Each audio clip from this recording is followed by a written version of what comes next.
যে দেশটা আমাদের সকল সময় আমাদের সুখ সহ্য করতে পারে না, তাদেরকে খুশি করার জন্যে এবং কিছু স্বার্থন্বেষী ডক্টরদেরকে খুশি করার জন্যে, প্রাইভেট হসপিটালকে শুধুমাত্র খুশি করার জন্যে এইরকম একটা সিদ্ধান্ত নেওয়া হয়েছে। আমরা তীব্র প্রতিবাদ জানাচ্ছি। যদি আপনার মাথা ব্যথা হয়, মাথা কেটে ফেলে দেওয়া যাবে না, চিকিৎসা নিতে হবে। তো লাইসেন্স বাতিল করা এটা কোনোভাবে মেনে নেওয়া যায় না। সকল মহল থেকে আওয়াজ উঠেছে, অন্য কাউকে খুশি করার জন্য আমাদের এই সম্পদকে আমরা নষ্ট হতে দেব না ইনশাআল্লাহ। প্রিয় দেশবাসী, আপনারা জানেন ইসলামী ব্যাংক আমাদের প্রত্যেকের ব্যাংক। ইসলামী ব্যাংকিং ব্যবস্থায় 3 কোটি গ্রাহককে বুকে ধারণ করে ইসলামী ব্যাংক পথ চলছে। যে ব্যাংকের রয়েছে 400টির উপরে শাখা, উপশাখা রয়েছে 271টার বেশি, এবং তাদের ব্যবহারযোগ্য আউটলেটের সংখ্যা 3080-র অধিক। বুথ রয়েছে প্রায় 3080-র অধিক বুথও রয়েছে, যেগুলো থেকে আপনি যে কোনো মূল্যে যে কোনো সময় আপনি অর্থ উঠাতে পারবেন।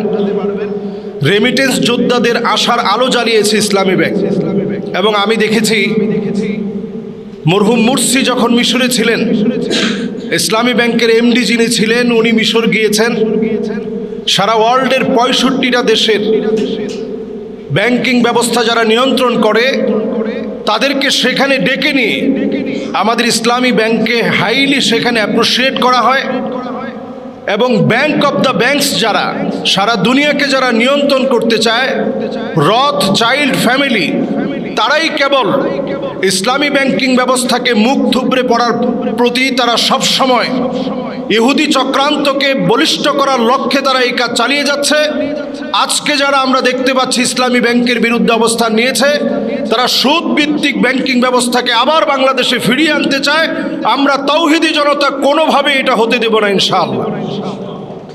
আদ-দ্বীন হসপিটালের কথা একইভাবে গরিবের বন্ধু যারা, একেবারেই এদেশের মধ্যবিত্ত মানুষ যারা, তাদের চিকিৎসার জন্য আদ-দ্বীন হসপিটাল যে চিকিৎসা দিয়ে যাচ্ছে, যে সেবা দিয়ে যাচ্ছে, আলেম ওলামা আপনি একটু খোঁজ খবর নিয়ে দেখবেন, অধিকাংশ কর্মচারী যারা ছোট ছোট পর্যায়ে চাকরি করছে, তারা কোনো না কোনো সময় হয়তো মাদ্রাসায় পড়েছে, ধর্মকে ভালোবেসেছে, এবং ইসলামের কারণে সেখানে লেবাস এবং একজন নারী তার সিজার করছে একজন নারী, এই যে প্রক্রিয়াটা আদ-দ্বীন হসপিটাল যে স্বপ্ন আমাদেরকে দেখিয়েছে, সেখানে আমাদের মায়েরা নিরাপত্তার সঙ্গে চিকিৎসা নিতে পারে, এই চিকিৎসা ব্যবস্থাকে প্রশ্নবিদ্ধ করা হয়েছে।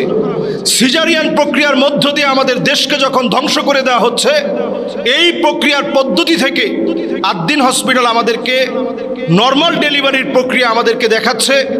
লক্ষ লক্ষ শিশু সেখান থেকে নর্মালি ডেলিভারি হয়েছে।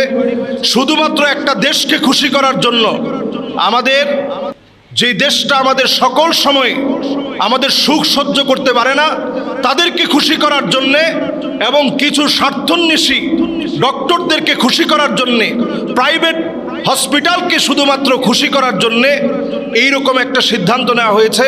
আমরা তীব্র প্রতিবাদ জানাচ্ছি। যদি আপনার মাথা ব্যথা হয়, মাথা কেটে ফেলে দেওয়া যাবে না, চিকিৎসা নিতে হবে। তো লাইসেন্স বাতিল করা এটা কোনোভাবে মেনে নেওয়া যায় না। সকল মহল থেকে আওয়াজ উঠেছে, অন্য কাউকে খুশি করার জন্য আমাদের এই সম্পদকে আমরা নষ্ট হতে দেব না ইনশাআল্লাহ। আসসালামু আলাইকুম ওয়া রাহমাতুল্লাহি ওয়া বারাকাতুহু।